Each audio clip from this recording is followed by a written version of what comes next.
Welcome to another episode of Chat Sports Talk. Welcome to week 12 of the college football 2024 season. And we're starting to see a lot of controversy floating out there in terms of the college football playoff rankings. I'll get to more of that in a little bit, give you my 2 cents. And some people are not going to be happy with my take. I'll put that out there now. Week 10, once again, week 11 was another week of upsets. Teams falling short. Definitely hampered some of my predictions previous week as I went 5-5 once again. I couldn't get back up to that winning roll again. I don't know. It's just a lot of these games were a lot closer than I thought they were. Or of course, some of them actually went the wrong direction completely. And others was just complete one-sided affairs that no one saw coming. But let's go ahead and look at the past week really quick. I'm going to do this really quick in a quick fashion. I'm just going to hit some of the highlights, especially some of the losses I had. We'll start off with that Ole Miss game hosting Georgia. I thought Ole Miss would make this a game, and they did. Beck is not the quarterback from last season. Nowhere near that same caliber. And that's a huge problem for Georgia. His play is dictating their struggles. They struggled against Alabama. They struggled against Ole Miss. There are other games they struggled in and still end up winning in the end. The Georgia defense let them down big time. Ole Miss was able to drive the ball where they had to drive. The defense did their part by holding Ole Miss to field goals, but Ole Miss defense rose to the occasion. Lane Kiffin kicked that monkey off his back. Kirby Smart had no answer. Ole Miss rolled. Students stormed the field early. They were prepping for this one. Ole Miss ended up upsetting Georgia 28-10. In the ATL, Georgia Tech once again came back alive. Miami is just one of these teams that continues to live on the edge. They've had so many games where they were trailing and they had to come back from behind to win. Sooner or later, it was going to bite them. And this was the case. It was Georgia Tech. Miami had a shot. They had the last possession. Fumble. War got hit from behind. Ball came out. Georgia Tech recovered. That was it. The Yellow Jackets stormed the field. They knocked off previously unbeaten Miami. And really shook up the ACC landscape. Indiana was not very impressive in their win, but they still end up winning against Michigan, a team they don't normally beat. Once again, Michigan traveling to another I-state and losing. Hopefully they don't go to Iowa. But it wasn't pretty work. It was only 200 yards, 2 touchdowns.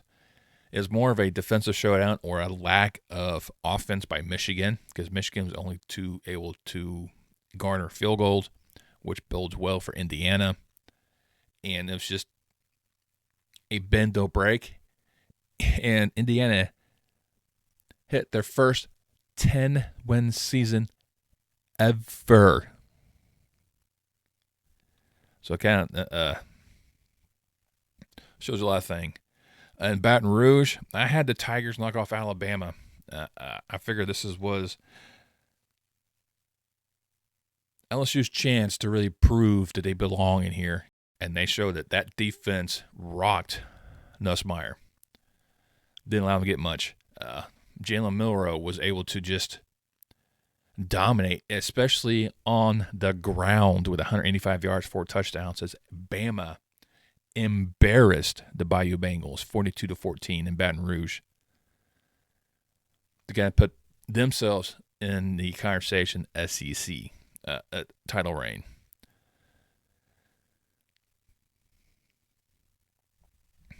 Colorado, Texas Tech. I told you I have a hard time picking the Colorado games because every time I pick against them, they end up winning. But when I pick them, they don't win. And Tech, after that big win in Ames, knock off Iowa State, who stumbled again last week.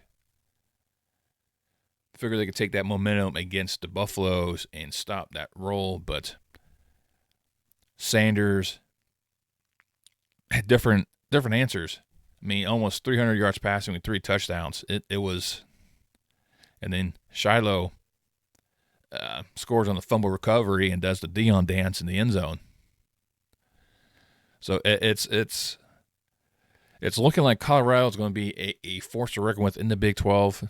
They could be in that final hurdle, possibly for BYU, for the Big 12 title. There's a few more weeks still left to play, a few more games to iron things out. But Colorado won the Lubbock and handled business 41-27. And then my last loss from previous week, because I lost the Miami game, I lost the Georgia game, I lost the Texas Tech game, I lost the LSU game, and then it came to South Carolina Vanderbilt.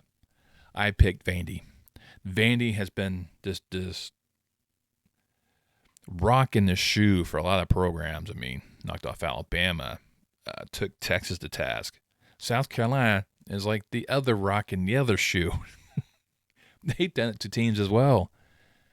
And it was just figure out who is going to really lift them up and which quarterback is going to prevail. Sellers did a lot better job, 238 yards in the air, 2 touchdowns. As South Carolina was a steady pace team. The defense stifled Vanderbilt. Didn't let Pavia to do much of anything for the Commodores. And South Carolina ended up winning 28-7. Gave my 5th loss, going 5-5. And then the CFP poll. I'll do this quick little soapboxing first before I dive in my poll, because my poll will also aggravate the SEC bias community in the at least the sportcasting ESPN realm in particular. When the new CFP poll came out, Greeny and Paul Fibon both lost their minds with the rankings and how Georgia, a 2-loss Bulldogs, mind you, that got manhandled by Ole Miss, is at 12. The 2 teams ahead of them are 2 teams that beat them, Alabama and Ole Miss. They failed to mention that point. And they complain that undefeated Indiana is ahead of them. Undefeated BYU is ahead of them. A 1-loss Penn State's ahead of them. They're losing their minds over that. They're like, well, if Indiana played Georgia's schedule, they've had 5 losses now. Maybe. I mean, I'm not going to doubt that. But that's not who they play. You play and who you get. Now, note, Boise State's not ahead of Georgia. They're right behind them. Army's not ahead of Georgia. They're undefeated. Louisiana's not even ranked. And they only have 1 loss. You know why? They play in a quote-unquote lesser conference. They play in the group. They're not in the power conference. But also notice when they were complaining, they didn't mention anything about Notre Dame.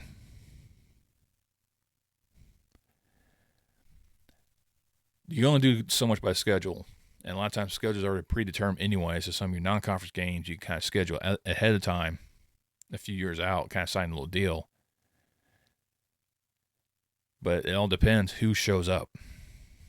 And right now, Georgia has not been showing up when it matters.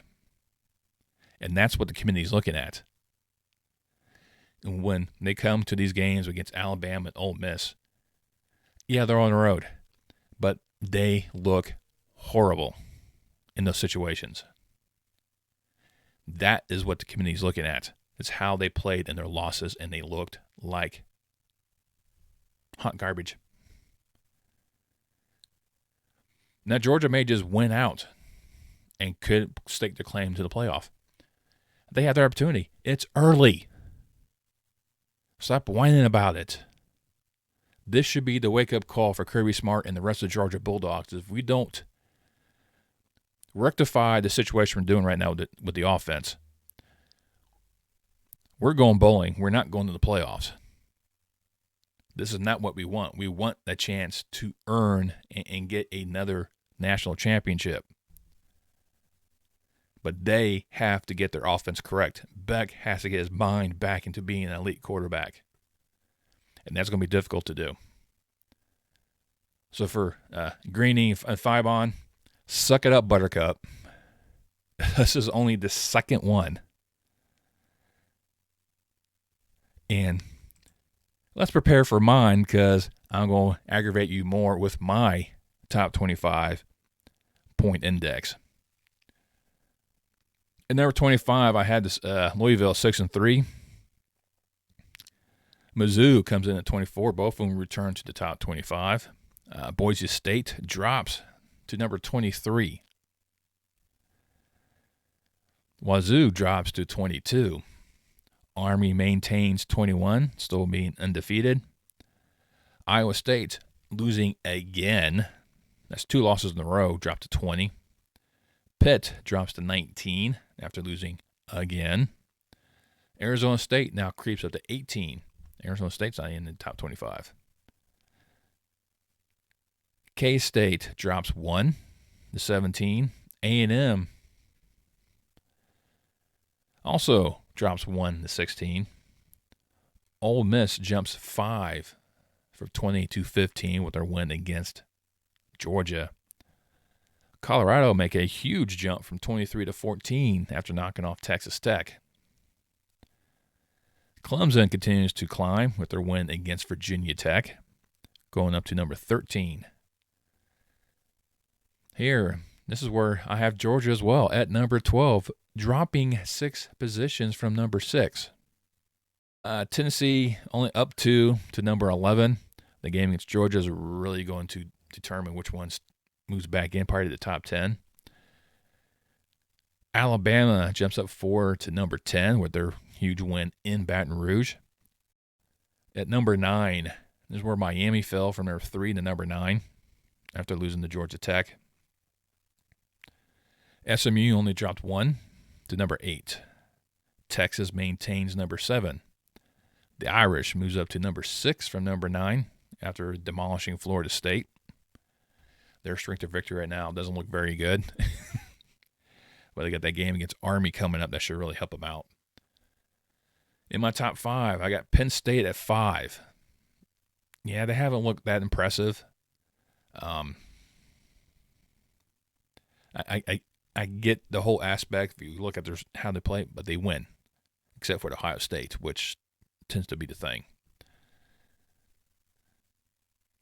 The number 4, I have Ohio State slipping or gaining 1, not slipping, but they moved up 1 position. Number 4, Indiana, first ever 10-win season for the Hoosiers football program, now sitting at number 3. I got BYU at 2, and, of course, Oregon is at 1. But let's go ahead and dive into week number 12 and look at 10 games for Saturday. I kicked things off in Pittsburgh with 7-2. Pitt Panthers play host to the 20th-ranked Clemson Tigers. Once again, I'm using the CFP rankings. This is how they is on ESPN. Pitt is now losers of 2 in a row. Things are going the wrong directions for these cardiac cats. A lot of it kind of bit them before. I mean, they've been living on the edge prior. I mean, look what they did against Cal, West Virginia, Cincinnati. They were coming from behind to beat these programs. But SMU dominated them. Virginia was able to withstand them. And Clemson, who also had an issue with Louisville,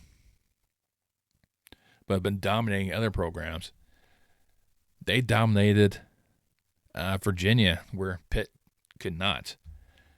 And the way for Clemson's playing right now, they have absconded that horrible first game against Georgia. They have finally really started connecting. Klubnik is doing extremely well, over 2,200 yards passing, 24 TDs, but only 4 picks. He's getting himself a nice stats moving forward. Holstein for Pitt, 2,100 yards, 17 touchdowns, 6 picks. So definitely quarterback-wise, I'm going with Clemson. Running back-wise, Clemson. Mata is just doing extremely well.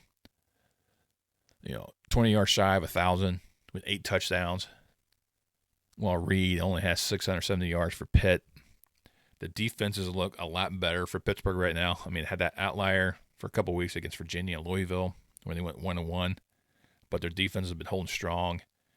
Pitt's offenses have been struggling these past 2 weeks.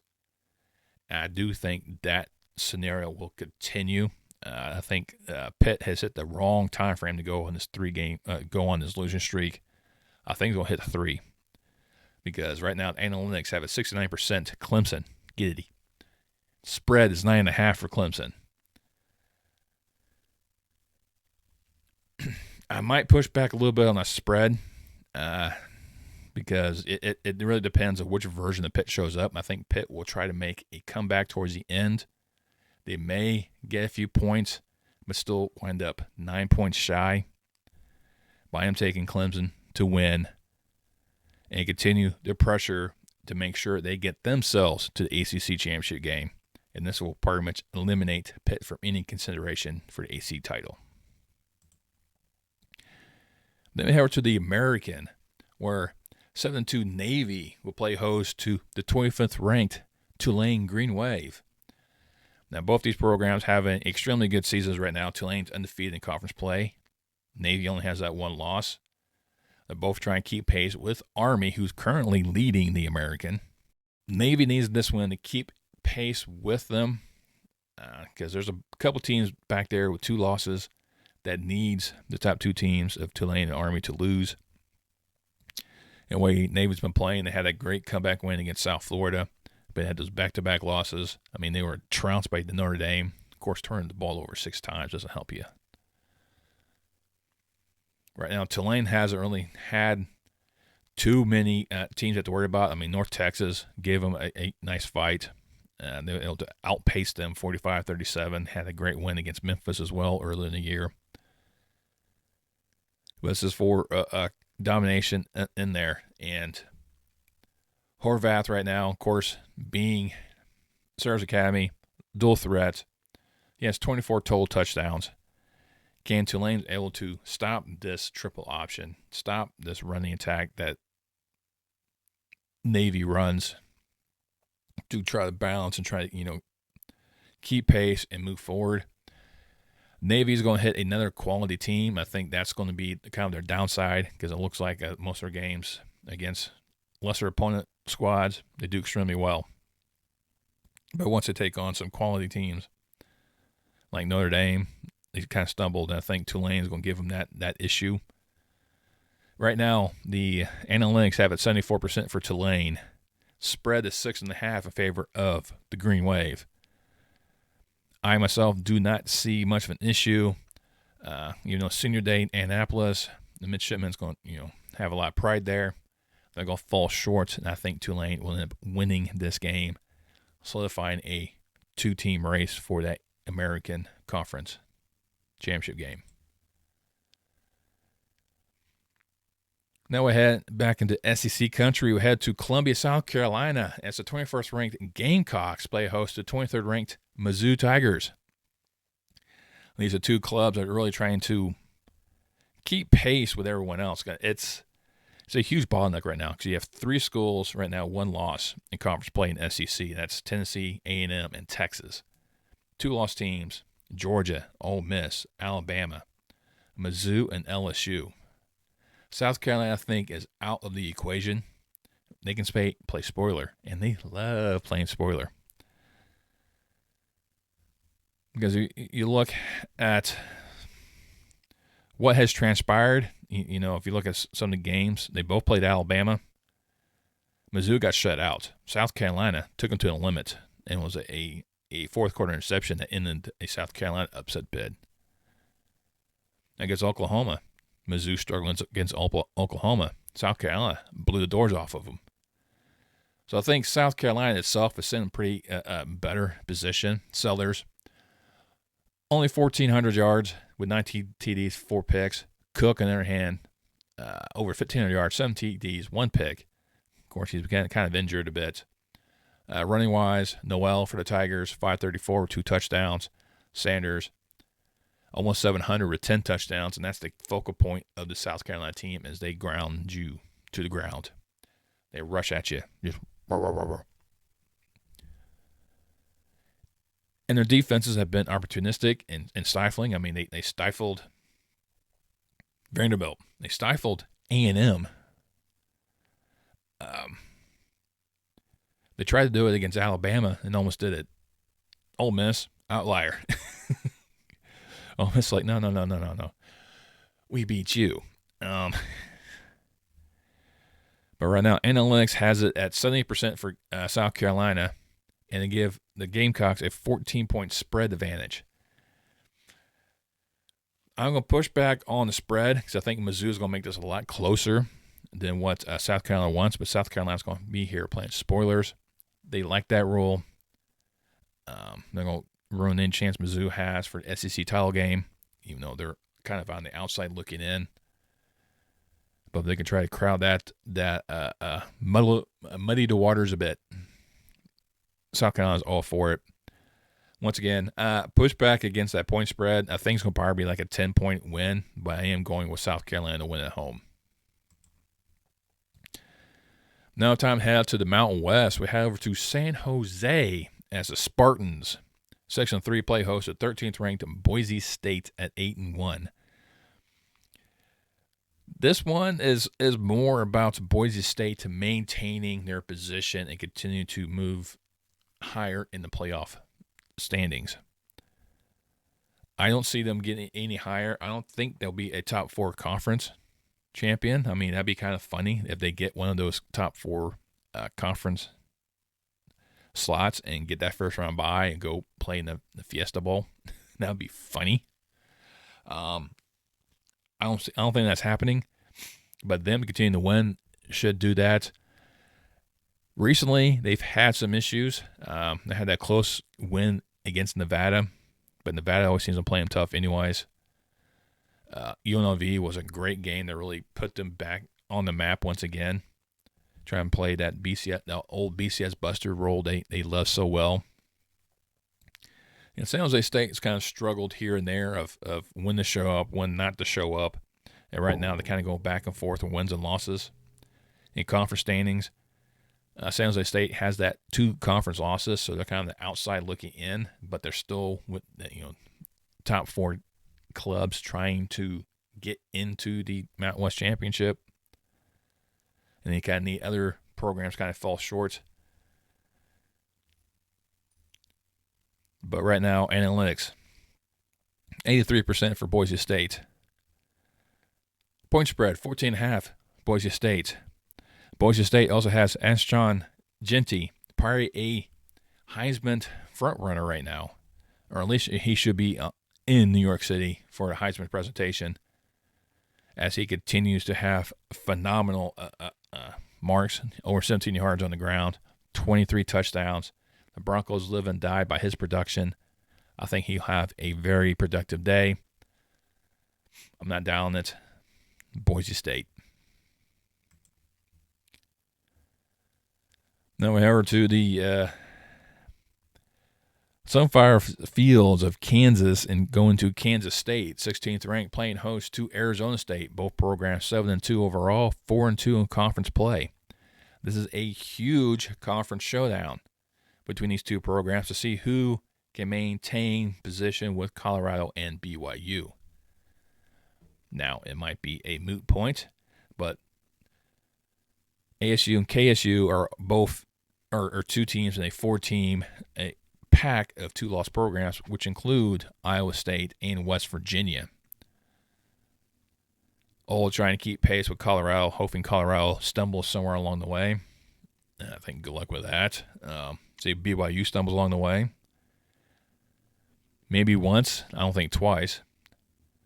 But K-State had an embarrassing loss down in Houston when the Cougars sniped them 24-19. Tigers just trying, or the Cougars were just trying to play a little upsetter right there. Right now, ASU is doing pretty good. I mean, they had that loss in Cincinnati. I thought they would win. I think I remember I covered that game and didn't quite do it. Levette, over 1,600 yards passing, 14 TDs, 4 picks. Well, Johnson for the Wildcats, almost 1,900 yards, 7 TDs, 7 picks. Rushing wise, Skidaboo, 1,000 yards, 11 touchdowns for the Devils. And Giddens, almost 1,000 yards, 5 touchdowns for K-State.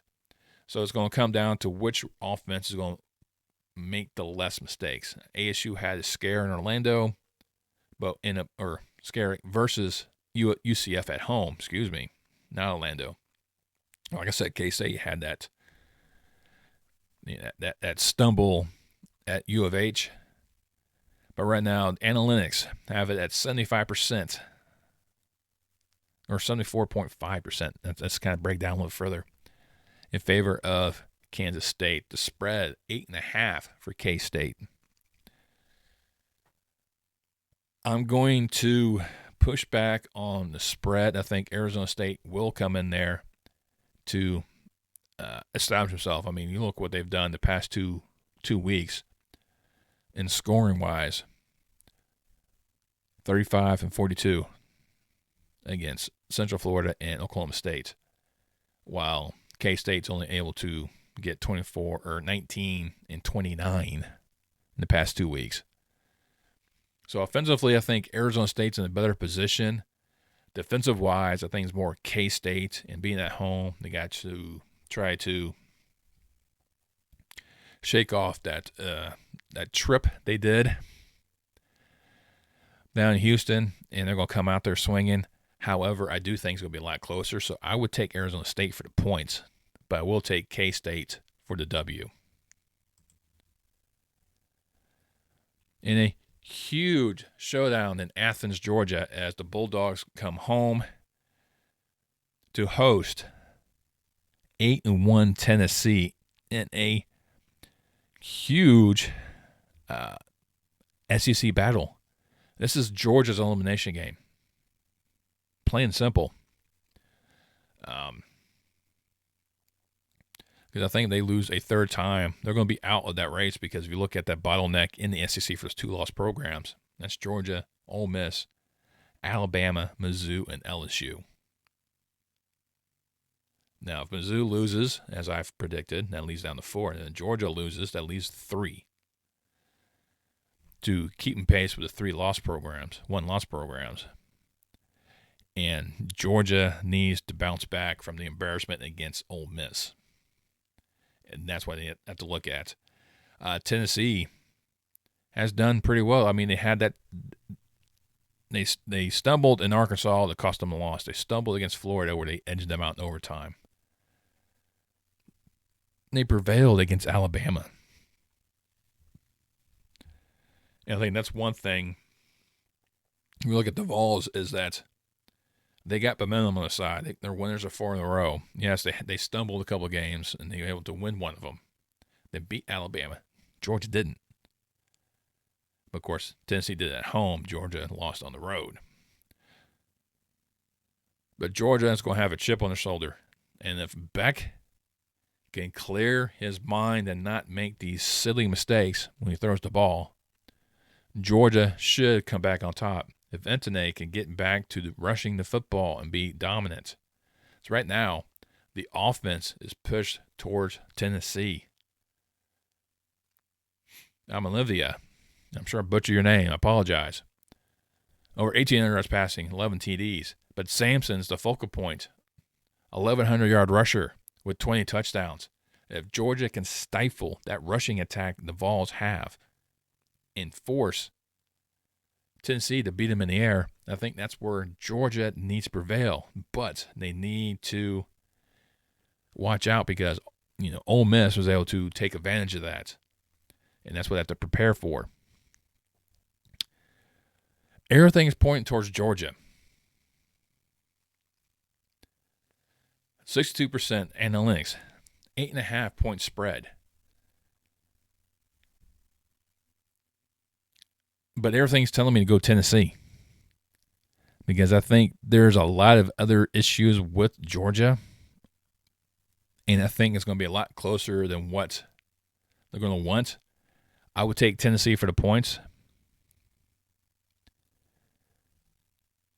but I think this is a must-win for Georgia, and they're going to have that on them for the rest of the season, and that's what they're going to utilize to fuel them. They're going to come out there looking to make a statement, try to knock out Tennessee out early. I don't think they're going to be able to do that. I think Tennessee is going to be able to fight back a bit. They're going to make this a dogfight. But I think Georgia will edge them out probably by 3 points. In a classic showdown, the old Southwest between Texas and Arkansas. Yeah. Who would have thought to see this day? I mean, Arkansas right now, they're just playing spoiler. That's all they got to do. I mean, it's been a couple weeks since they're dismantling by Ole Miss, and they're going to take on a Texas team looking to establish dominance once again. Right now, it's almost a clear runaway, 86% analytics for Texas, 60.5-point spread. I don't see any difference unless Texas really has a bad game and Ewers gets knocked out and then Manning doesn't show up. I doubt it.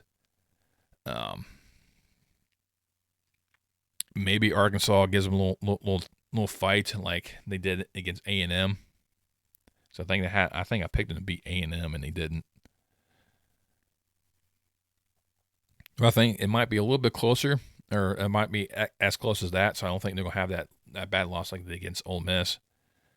I don't think Texas is going to have the same thing they did against Florida. I think it's going to be more like that Vanderbilt win. They're going to struggle with it. But I do think Texas will end up winning in the end in Fayetteville. Then we head up to Dallas, Texas, where SMU, 14th ranked, play host to Boston College. Now look at ACC standings. Boston College is on the outside looking in. I think they're eliminated from ACC title aspirations. We're looking to play spoiler. SMU right now, undefeated in conference play. Undefeated. They've had their test. They had their test at Duke where they tried to lose and still end up winning. They struggled against Louisville but came out on top. They dominated against Pittsburgh. BC, I mean, they bounced back after losing 3 straight. But which quarterback's going to rise to the top? Jennings, as long as he keeps his mistakes down to a minimum. I mean, he kind of took that Duke game in the past. I mean, he struggled a little bit against Pitt, but he ended up winning at the end. It all boils down to, momentum right now. And all the momentum's on SMU side. Can they stop? Can they be stopped? I think they can. I don't think BC's the team to do it, though. Analytics, 87% SMU. Point spread, 60.5 SMU. I'm not going to push back against that. I think they're going to be too much for BC, and I think they're going to have a nice victory and continue their march and probably start sniffing up towards that top 12 position to really wreak havoc in the playoff positions, but definitely going with SMU. Over to Morgantown, to the country roads of West Virginia, as the Mountaineers play host to the Baylor Bears. Now, this one's for the Big 12. West Virginia's won those, like I said, mentioned those 2-loss programs in there. Baylor's on the outside looking in. A little bit of a chance, but I don't think they'll have much with it. And Baylor's been winning 3 straight. I mean, they've knocked off Texas Tech, Oklahoma State, but everyone's been beating Oklahoma State this year. Struggling against TCU, but ended up winning in the end. Look at West Virginia. They're bounced back from their 2 back-to-back losses by beating Arizona and Cincinnati. So there's going to be a really good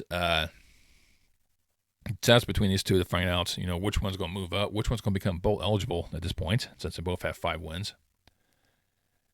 And, West Virginia kind of needs this win to kind of keep within pace of the top 2. I mean, I still think they're kind of on the outside looking in. I mean, especially when they lost to K-State, Iowa State, 2 teams they're kind of tied with right now with the 2 losses in conference play. But analytics, slight advantage to West Virginia, 53%. Point spread goes to Baylor at 1.5. So definitely a game that you just flip a coin with and go with. But since West Virginia is at home, and I kind of like that a little bit better, Green needs to limit his mistakes because he has 8 interceptions to his 9 touchdowns. Well, Robertson definitely doing a lot better in terms of BYU, 17 touchdowns, 4 picks. Rushing attack, virtually the same. They're almost identical teams, except for quarterback play. Baylor has a slight edge on. I think that's why you kind of see the disparaging things between analytics and the point spread. And the way Baylor's been playing the last 3 games, they got that momentum going. West Virginia's got their 2 games straight momentum going in there. So they're both looking to try to continue their streak. Something has to give. And because of the Morgantown, going with the Mountaineers.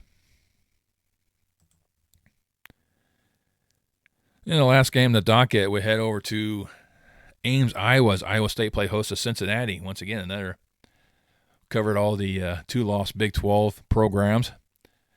To find out, who's going to keep pace with Colorado and BYU. Cincinnati right now, losers 2 in a row. Iowa State, losers of 2 in a row. Something has to change. Someone has to finally stop the nosebleed they got going and actually get a win. And that loss against Kansas probably is a huge embarrassment for Iowa State. Beck's got to look to try to do better in that one. Almost 2,400 yards in the air, 16 TDs, 7 picks. Sorsby, about similar numbers, almost 2,400 yards in the air, 60 touchdowns, 5 picks. So virtually identical there. Rushing-wise, it's Kenner leading the Bearcats with 780 yards on the ground, 3 TDs. But Hansen fights pay dirt more, 500 yards, 8 TDs. So they're virtually identical in terms of offenses, as which team's going to have to step up. Iowa State needs to come in there and reestablish themselves, reestablish their home dominance. Overt their home loss to Texas Tech. Right now, analytics, 70%, spot on for the Cyclones. The spread has an 8-point advantage for Iowa State. This is a game that both teams need to stamp their funk. Who's going to get rid of the funk? Iowa State, I think, is a better position in conference standing-wise to put more pressure on the top 2. They need to do that. They need to find ways to stay relevant in conference play. This is a must-win for Iowa State. They need to stop a upset bid by the Bearcats. And I think the Cyclones will find ways to come out on top. Well, there you go. Those are my 10. But down below, we think about picks. Which games do you think I should have covered? Which games looking forward to? What's your take on that Georgia ranking system in the college football playoff? Let's mix up the comments. The more we interact, the better it boosts the algorithm. If you like what I do, go hit the thumbs up. And there's a way to help get this video out to the masses. If you enjoy what I do, especially my ramblings and incoherent thoughts and speech patterns and whatnot, and you want to support this channel, best way to do that is to subscribe. It does not cost you a dime. You click that subscribe button, click that bell icon, turn on notifications so next time I post any more content on my channel. And I'll see you next time. Chat Sports Talk.